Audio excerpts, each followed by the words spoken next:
Bismillahirrahmanirrahim. Assalamualaikum warahmatullahi wabarakatuh. Perkenalkan, nama saya Doni Aldi Widiawan dari Fakultas Teknik Sipil Universitas Mercu Buana. Di sini saya akan menjelaskan materi dari mata kuliah Pendidikan Anti Korupsi dan Etik UMB. Yang pertama adalah pengertian kearifan lokal. Kearifan lokal ialah bagian dari budaya suatu masyarakat yang tidak dapat dicerai-beraikan dari bahasa masyarakat itu sendiri. Masyarakat itu sendiri. Kearifan lokal umumnya dipelihara secara turun-temurun melewati cerita dari mulut ke mulut oleh masyarakat setempat. Kearifan lokal dapat pada dalam kisah rakyat, peribahasa, lagu, dan pertunjukan rakyat. Kearifan lokal menjadi pengetahuan yang dijumpai masyarakat setempat tertentu melewati gabungan pengetahuan dalam berupaya dan pembauran dengan kesadaran mengenai budaya dan kondisi alam suatu wilayah. Selanjutnya ada ciri-ciri kearifan lokal.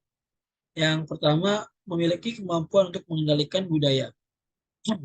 Kearifan lokal ialah suatu warisan secara turun-temurun. Hal ini menyebabkan keberadaannya susah untuk dihilangkan dalam waktu yang singkat. Sehingga hal ini menjadikan kearifan lokal memiliki kendali atas dampak negatif budaya asing yang masuk ke dalam Indonesia. Yang kedua, mampu memberi arah dan perkembangan budaya.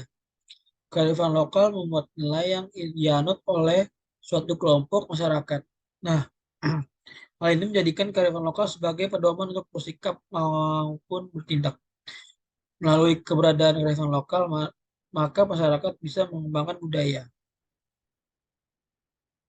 Selanjutnya ada bertahan dari gempuran budaya asing.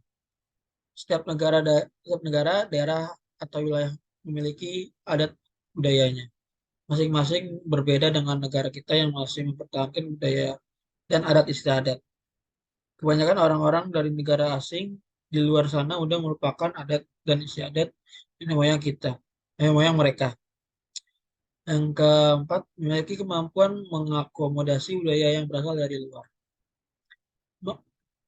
Menghindari budaya asing yang masuk ke Indonesia bukan hal yang mudah untuk dilakukan, apalagi di era globalisasi seperti sekarang, di mana segalanya bisa terhubung dengan mudah dan cepat. Budaya atau tren dari luar biasanya menyebar cepat melalui YouTube, televisi, dan media sosial. Karena keberadaan teknologi inilah yang membuat budaya budaya asing bisa dengan mudah memasuki Indonesia.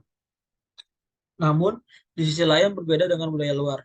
Kearifan lokal memiliki fleksibilitas yang cukup tinggi, sehingga bisa diakomodir dengan mudah tanpa harus merusak kepercayaan kearifan lokal yang sudah ada di sebelumnya. Selanjutnya ada jenis-jenis kearifan lokal. Yang pertama, berdasarkan bentuk nyata.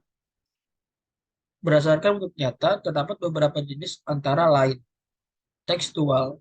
Pada jenis ini memiliki beberapa kearifan lokal, antara lain sistem nilai, prosedur, ketetapan khusus yang diajukan ke dalam bentuk catatan tertulis seperti yang dijumpai dalam buku tua Primbon.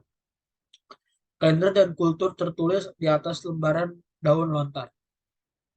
Bangunan atau arsitektural. Benda karya seni seperti keris, batik, dan lain-lainnya. Selanjutnya ada fungsi kearifan lokal. Yang pertama, agar dapat melestarikan sumber daya manusia. Yang kedua, untuk konservasi dan pelestarian sumber daya alam. Yang ketiga, berguna agar dapat mengembangkan kebudayaan serta ilmu pengetahuan.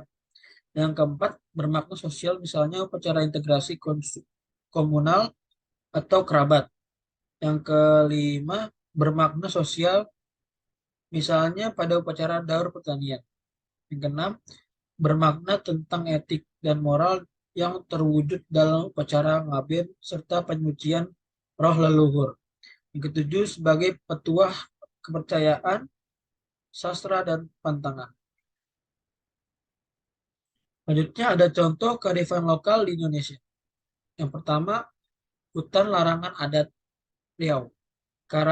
kearifan lokal tersebut dibuat dengan tujuan supaya masyarakat sekeliling bersama-sama melestarikan hutan di sana, di mana terdapat regulasi tidak boleh membalak pohon liar di hutan tersebut, dan apabila melanggar akan mendapatkan denda, misalnya beras 100 kilo ataupun uang sebesar 6 juta rupiah.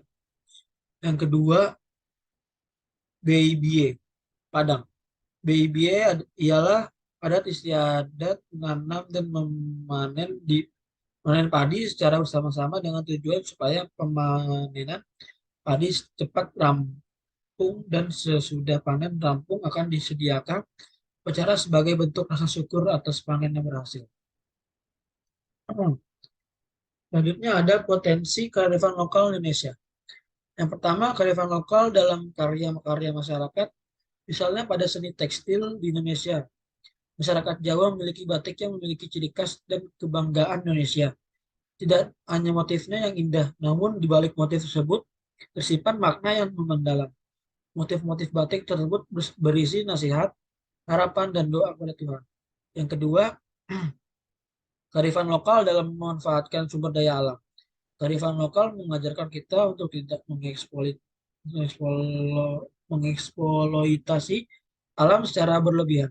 Tentunya hal ini bukan tanpa maksud, melainkan agar keberlanjutan hidup dan diri kita sendiri terus terjaga. Yang ketiga, kearifan lokal dalam mitos masyarakat. Mitos terhadap pohon-pohon keramat banyak dijumpai di berbagai wilayah Indonesia. Disadari, mitos ini sangat membantu keseimbangan alam. Pohon besar secara ilmiah memang menyimpan cadangan air tanah dan menyediakan oksigen. Begitupun mitos terhadap hewan yang dianggap keramat turut menyumbang pelestarian hewan dari kepunahan. Yang keempat, kearifan lokal dalam bidang pertanian. Nenek moyang kita telah meninggalkan sistem pertanian yang ramah lingkungan dan disesuaikan dengan kondisi lingkungan. Contohnya sistem pertanian nyabuk gunung di Jawa Tengah dan mitracai di Jawa Barat. Yang kelima, kearifan lokal dalam cerita budaya, petua, dan sastra. Contohnya suku Melayu terkenal dengan seni sastranya. Lewat seni sastra suku Melayu menggambarkan kearifan lokal yang wajib dijunjung tinggi. Sekian penjelasan materi dari saya. Kurang lebih yang mohon maaf. Wassalamualaikum warahmatullahi wabarakatuh.